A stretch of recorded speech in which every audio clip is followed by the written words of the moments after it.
পুরো ১ মাসের বাজার আজকে করে নিয়ে আসলাম। অনেক, অনেক বাজার দরকার ছিল। এর জন্য আজকেই ভাবলাম বাজারগুলো সেরে ফেলি। আমার হাসব্যান্ডেরও ওদিন ছুটি ছিল। আসসালামু আলাইকুম এভরিওয়ান, সবাই কেমন আছেন? আলহামদুলিল্লাহ আমরাও ভালো আছি। তো আমরা বাঙালি বাজার করার জন্য চলে এসেছি ব্যাকটন ফুড বাজারে। ওইখানে দেখা যায় বাঙালি মাছ, মাংস, চাল, ডাল সবই পাওয়া যায়। তো এর জন্যই আমরা এখানে চলে এসেছি। তারপর এসেই কিন্তু আমরা মাছ দেখছিলাম যে কি মাছ নেওয়া যায়। অনেক অনেক ফ্রোজেন বাঙালি মাছ ছিল। তো আমরা যেই মাছগুলো বেশি পছন্দ করি সেই মাছগুলোই নিব। আর এইদিকে ইলিশ মাছগুলো দেখছিলাম। ইলিশ মাছগুলোর এত বেশি প্রাইস ছিল, 45 পাউন্ড করে ছিল এই দুইটা ইলিশ মাছ। কত বেশি দাম! তো তারপরে আমরা যা যা লাগবে তা তাই নিয়ে নিচ্ছিলাম। আর এত বেশি ফ্রোজেন আইটেম উঠিয়েছে, তো সেগুলোও দেখছিলাম একটু যে কি নেওয়া যায় নাস্তার আইটেম। আর এদিকে দেখলাম বাটার ডাল, তারপরে ডাল চচ্চড়ি, অনেক অনেক ফ্রোজেন আইটেমের তরকারি ছিল রান্না করা একদম। কিন্তু আমি এগুলা কোনোটাই নেইনি, কারণ আমি নিজে রান্না করে খেতেই বেশি পছন্দ করি। আর এই তো দেখতে পাচ্ছেন নানান ধরনের ডাল। তো আমার যা যা লাগবে তাই নিচ্ছিলাম। আর এদিকে দেখলাম কলাপাতার পিঠা। যারা ট্রাই করতে চান তারা কিন্তু এখান থেকে কিনে নিয়ে খেতে পারেন। আর তারপর কিন্তু আমরা চলে এসেছি মাছ মাংসের সাইডে, যেখানে ফ্রেশ মাংস পাওয়া যায়। তো ওইখান থেকে আমরা কিছু মাছ মাংস নিয়ে নিলাম। আর এদিকে কাতল মাছ দেখছিল আমার হাজবেন্ড যে কোনটা বেশি ফ্রেশ।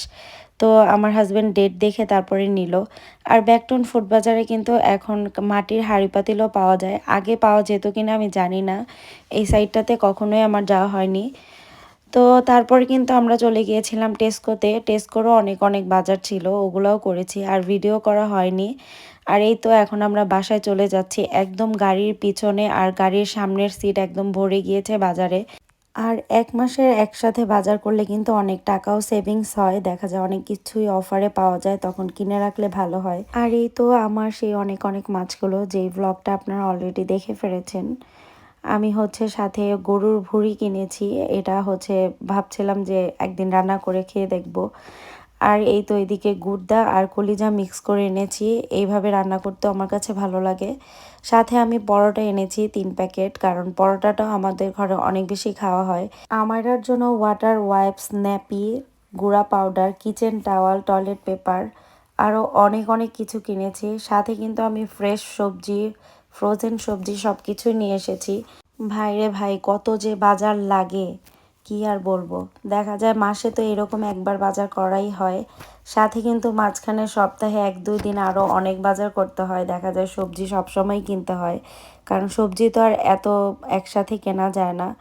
তো আজকে কিন্তু আমার বাজার গোছাতে গোছাতে সারাটা দিন কেটে গিয়েছে মনে হয়। অনেক অনেক বাজার ছিল। তো আজকের ব্লগটি আপনাদের কাছে কেমন লাগলো অবশ্যই জানাবেন। ভালো লাগলে আমার পেজটিকে অবশ্যই ফলো করে রাখবেন। আর যারা ইউটিউব থেকে দেখছেন সাবস্ক্রাইব করে রাখবেন। সবাই ভালো থাকবেন, সুস্থ থাকবেন। আল্লাহ হাফেজ।